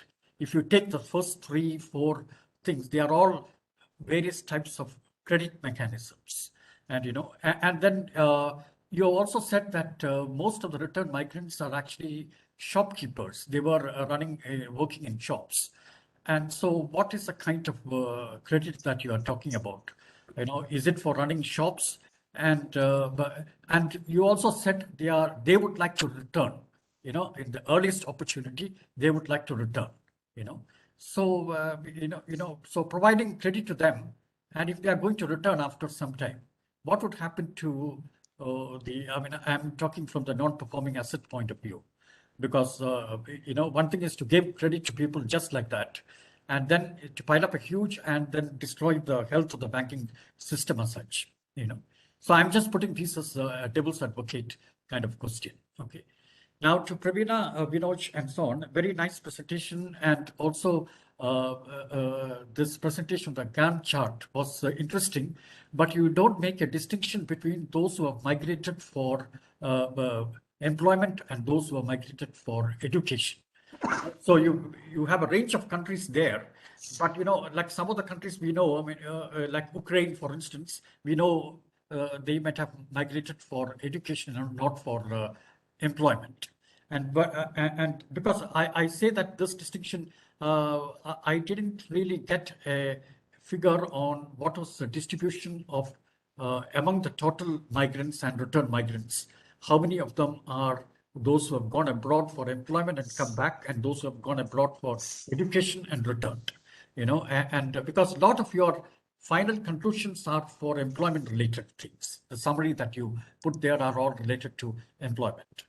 And then Vinoj had in one diagram, in one of the tables, said that, you know, he highlighted with that yellow mark that women households were mostly in domestic work. Those who have migrated are in domestic work, some 38% something. But how is it different compared to non-migrants? Because, you know, labor force participation rates for women who are within India itself has been systematically going down, you know. And so how is it different compared to non-migrants? Okay, thank you, Professor Mani. Dr. Anne George, you have a question? Yes, good morning to all. And it's great to see my teachers, John Korean sir, and my friends, Praveena, Devika, all of you after so many years.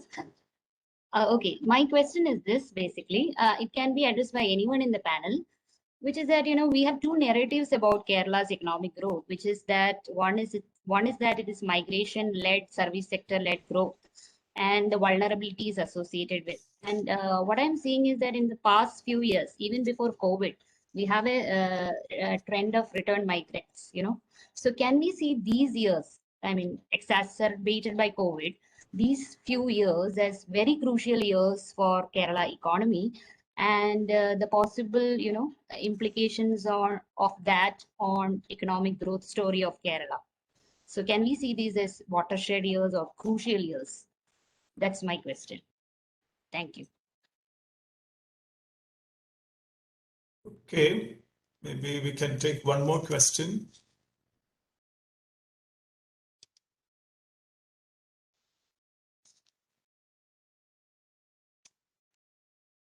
Okay, so let's answer these questions. Mijo, can you start by responding to what Devika said?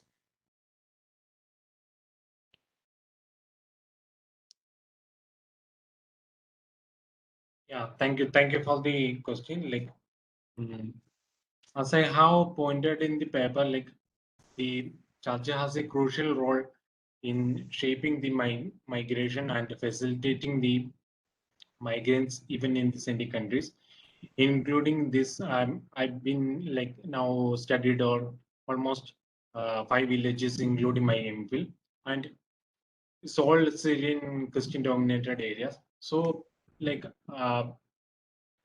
without any difficulty, we can say that why they come first in the migration chart. If you go to any village, especially in this central Kerala, is because like from the earlier, like if you go back little back, like from 1950s, the church, even at least one family member, like church facilitated the international migration. Later, like it transformed. They know how to go and they know the like whom to contact, and like many of them say like, are you not afraid of going to those places? No, I have this uncle and that father has told, and my parish priest has told he can facilitate many, but it's totally absent among other communities. So like, and basically I feel like it's church interest also, because when they promote transnational migration, as I shown in the paper, is come back in the form of investment, like around the church, the funding to the church festivals and the other investment to the buildings and many other things. The church bargaining power within the village also increasing. So I can definitely say there is not a bonding, but as an organization, the church facilitated these things. Okay, Praveena and Vinoj, please.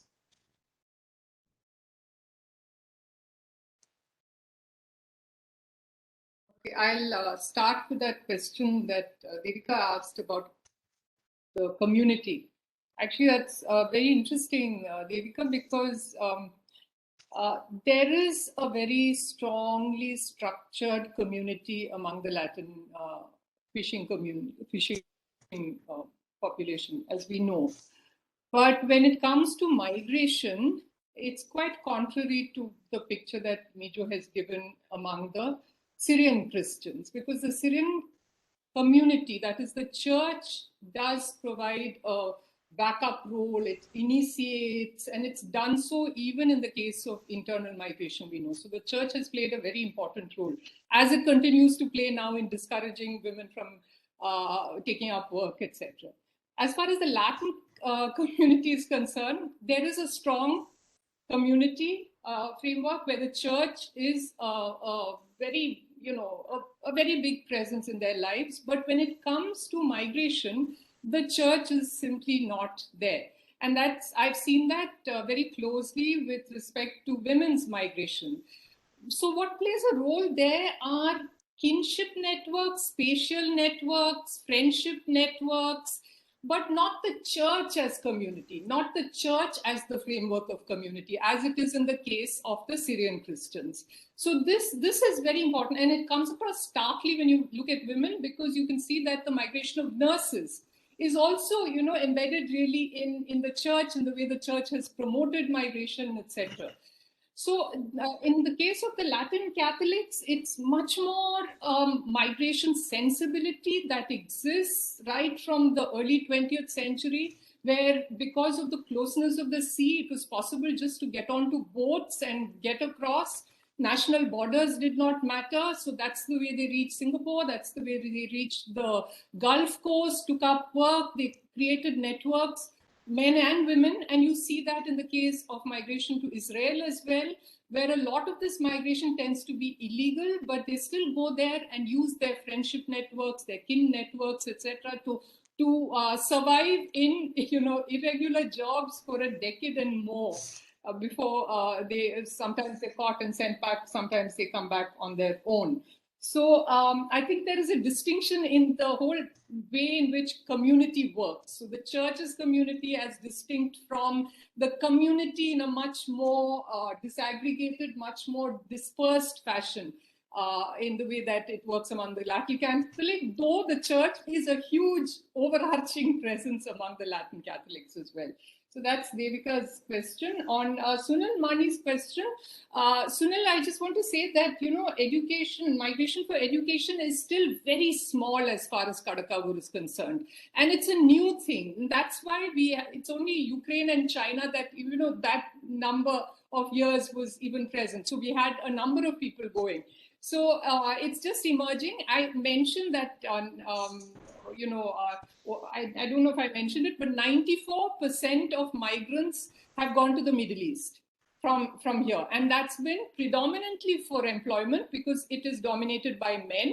Of course, the small numbers of women, there has been a sizable presence of going as family members.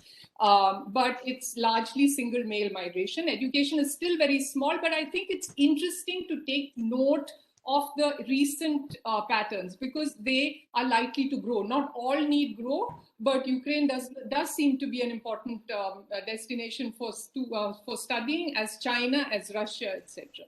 So that was the point, and I hope that's clear. Thank you.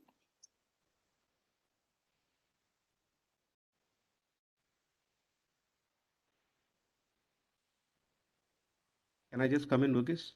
Please. Yeah. So with regard to the question by Devika, as what Professor Praveena had said, in the initial part of the survey that we have conducted, we did not come across any community interventions as well.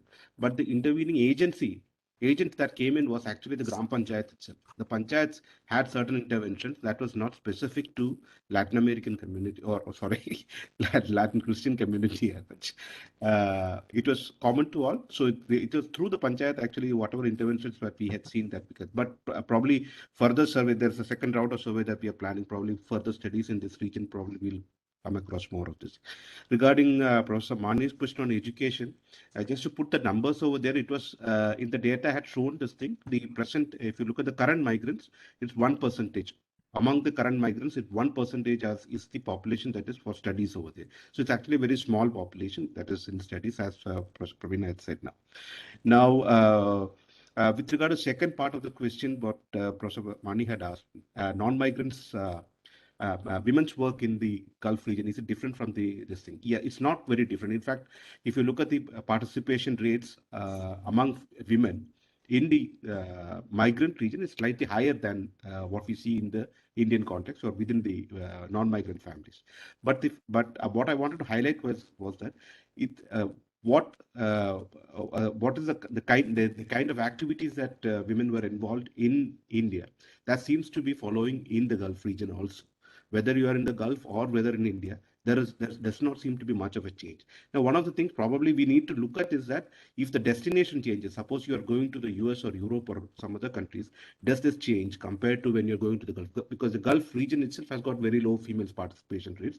So maybe there are much lesser avenues over there. But if you are actually putting them into, if women are moving from the Gulf region to the other European or American context, does participation really affect? That's something that we need to look at the data.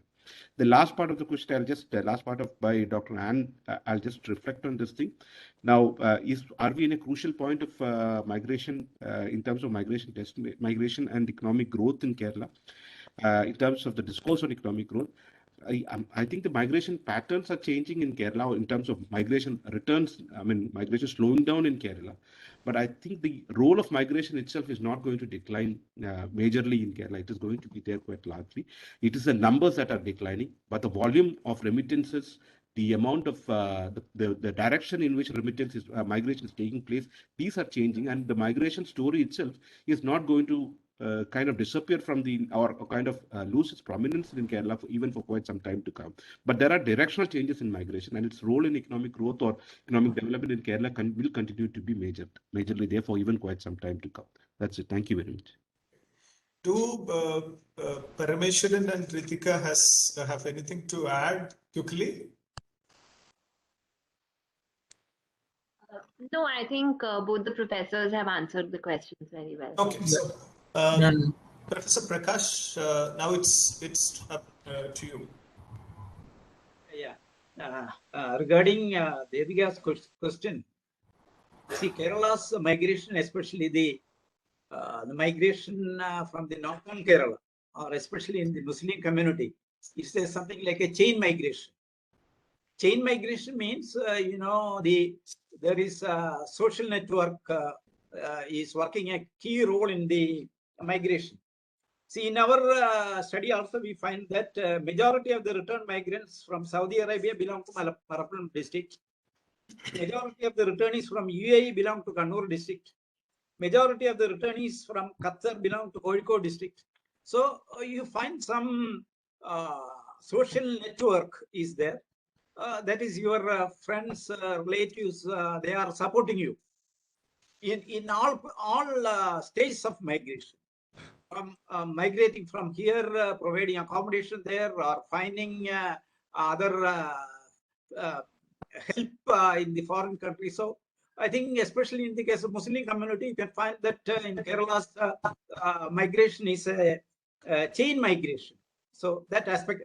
So that's why you find that more and more young people, they are going to Gulf countries. This is the first thing. And second question is Professor Mani, Sunil Mani. See, here he has raised a very interesting question. See, in your study, you say that 20% of the household is poor, or BPL households. But suppose you take the number of vehicles, you find that more vehicles are there. See, let me explain that point. See, in Kerala, out of the total households, 42% of the households are BPL households in Kerala. Out of the total households, 42% of the households are BPL households, or you can say that it is below the poverty line households. What is the number of total vehicles in Kerala we have? 141 lakh vehicles are there. Again, in Kerala, you have 92 lakh two-wheelers are there. That means even for a casual worker or even a construction worker, you see the ordinary construction workers in Kerala, they have a two-wheeler. So this is one important aspect. Here in our study, we found that regarding our, we have also collected information about the motor vehicles possessed. See here, we found that in the case of 90% of the returning households, they have a two-wheeler. On the other hand, only in 17% of the household, you have a car. A car means it is a second-hand car. It's not necessary that it is a new car. So this is there. Again, another question is about the poverty question. See, some of our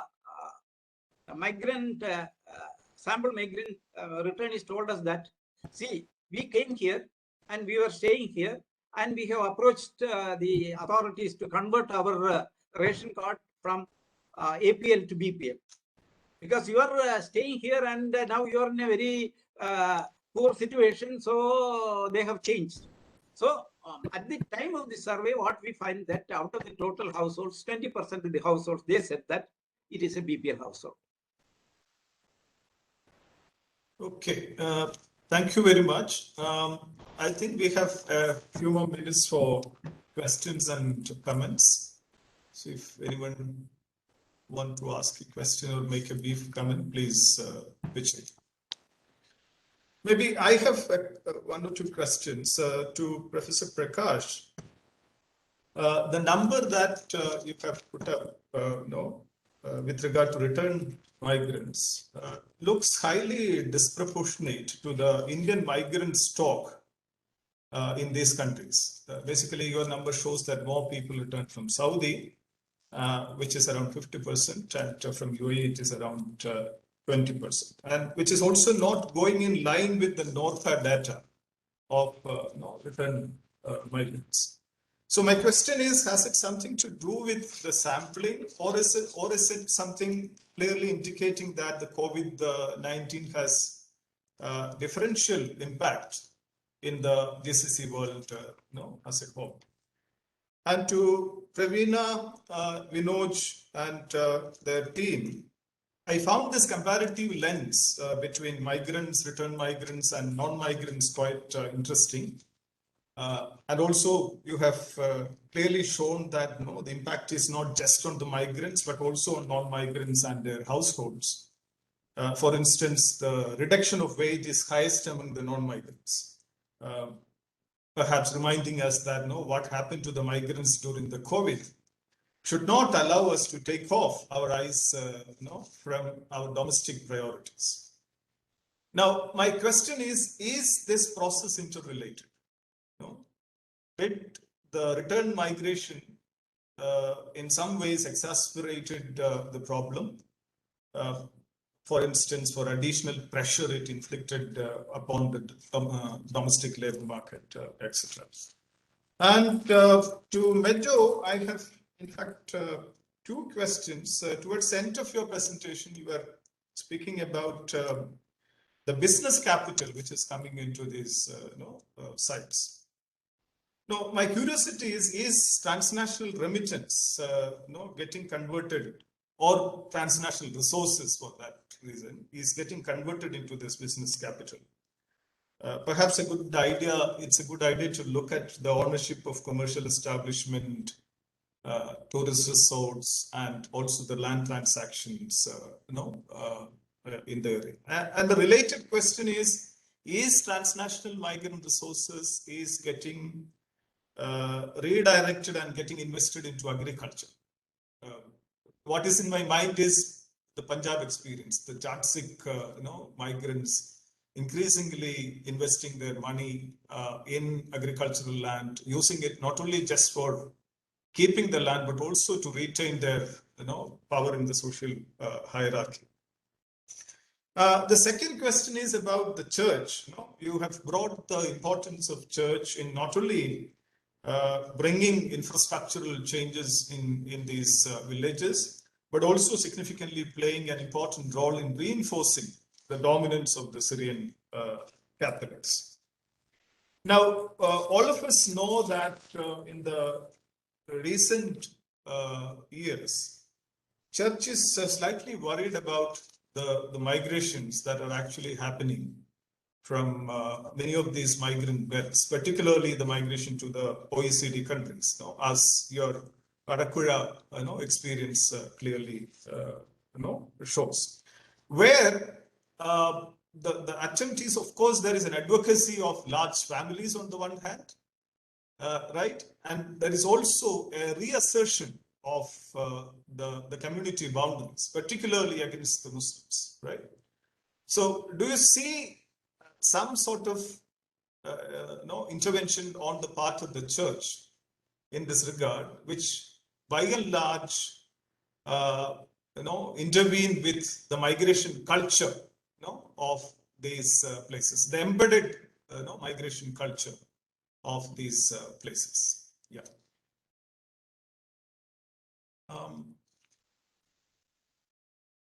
If there are no other questions, we can allow the speakers to respond to this.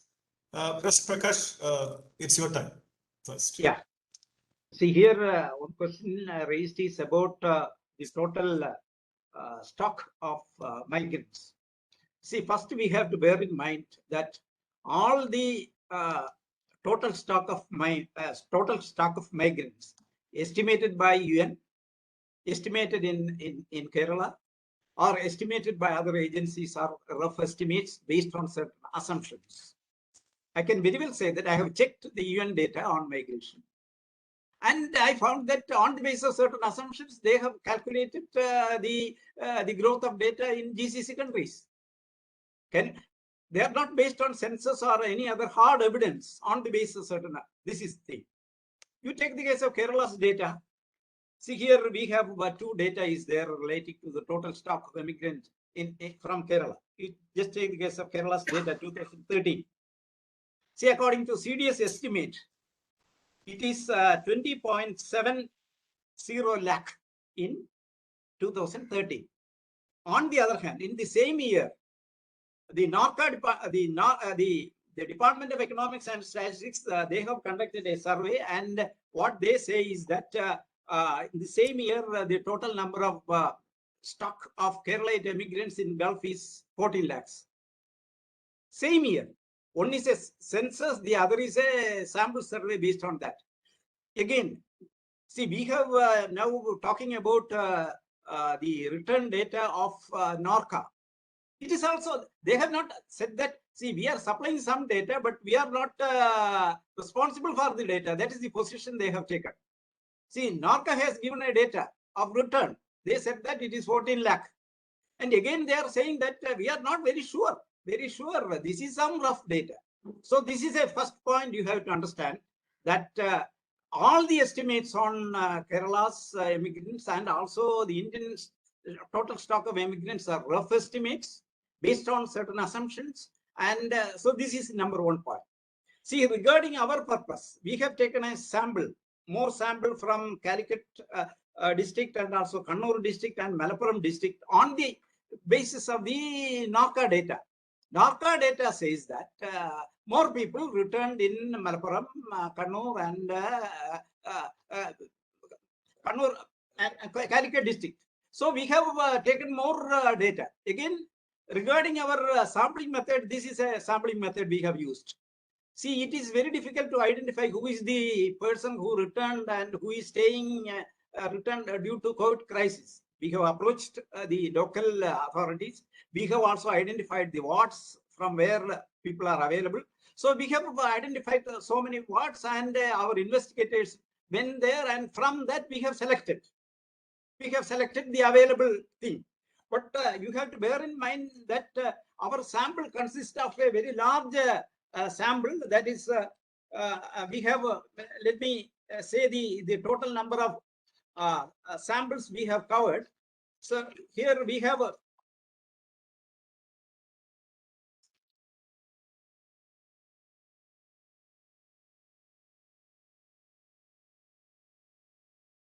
I will give you the figure.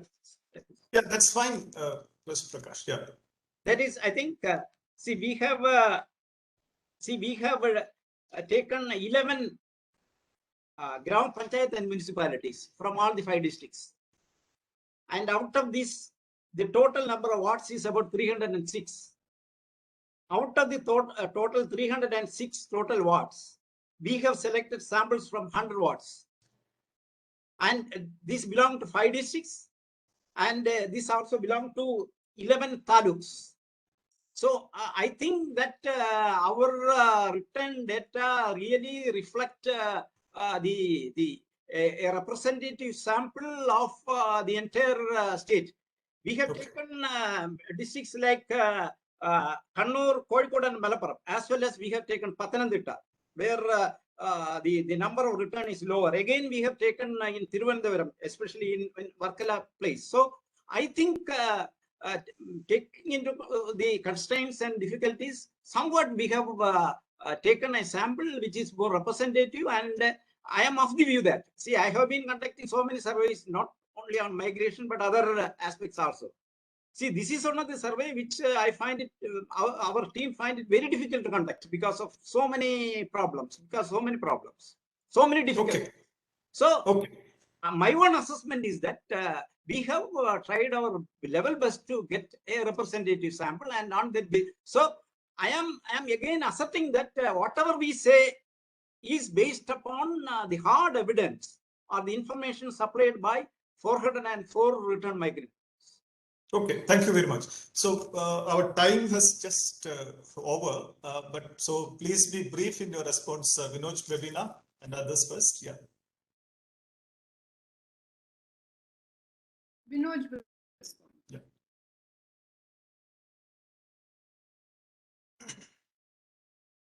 Vinoj, are you muted? You're muted, Vinoj.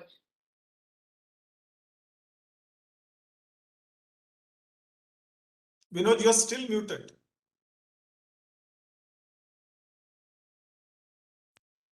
Hello, can you hear me? Yeah, yes, now we can hear you. Sorry about that. Double mutation. Anyway, so thank you, Professor Varghese, for that question. One clarification I need to make: when we are saying return migrants here, this is not actually migrants who have returned purely out of COVID. These are actually all the households which have migrated and returned over a period of time. So they're not very specific to COVID-related migrants. So these are all the return migrant families. That's the first thing. So, and I mean, if you look at the data, we see that actually it is among the three groups: non-migrants, current migrants, return migrants. The worst affected are actually the return migrants in terms of certain parameters, not for all, but just to give this thing.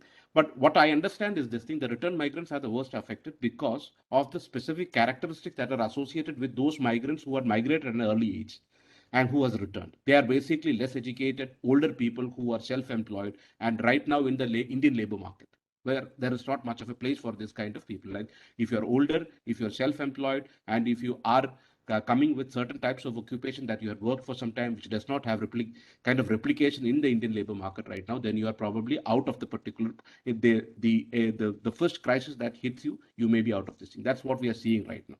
I think that's all we need to clarify. Later on, if there is more, we can discuss about this. Thank you. Okay, Mijo.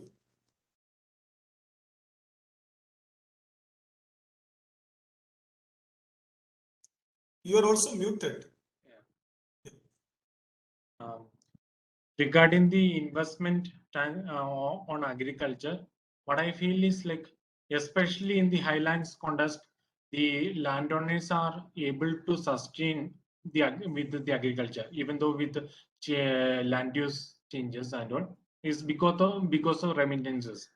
Is like a long discussion. Like, I mean, who can cope up with the climate change, because they don't need to live with the agriculture income, and they have land and they have other income sources like remittances, so they can, like, if the cultivation is little costly or it does not give direct income, they can manage with that. So I feel that. And regarding the second question, you are right, like church is not welcoming the migration of the especially youngsters, those who are in the early 20s to the OECD countries like Canada and all, and getting permit and residential permit and going. But what I think, because is does not come under my study, but regarding the recent experiences, and I feel like churches half happy unless you marry from same denomination and like same community. Like anyway, they are not welcoming youngsters migrating, but they are supporting the families are extended, their community is grown, unless like till you marry from same denomination. So they are making sure, like, okay, even though they want to marry in the Canada, okay, they want certificate from local parish, many other things. Now, especially these COVID times, many marriages happened in the countries like Canada, Australia, and other places. They like the local church was equally involved in those matters. So, Okay. yeah. Okay, thank you. I'm sure all of you will agree with me that we have a fascinating session. Taken together, these papers have eloquently brought out the challenges and complexities of migration, the downsides of transnational connection, and the uncertainties, and to some extent the precarities associated with migration, as we see in the COVID context. But at the same time, the centrality of migration and mobility to Kerala's economic and social life. Thank you very much, all the speakers and all those who participated in the discussion, and all those who, of course, taken time to attend this session. At a personal level, I thank the organizers, particularly Professor Devika and Professor Mani, for getting me on board and asking me to chair this thought-provoking session. Thank you very much. Thank you. Thank you very much.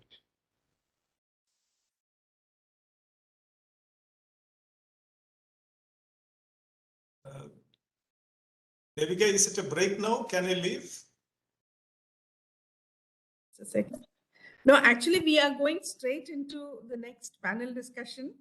So Okay. can I invite Dr. Chidambaran Iyer?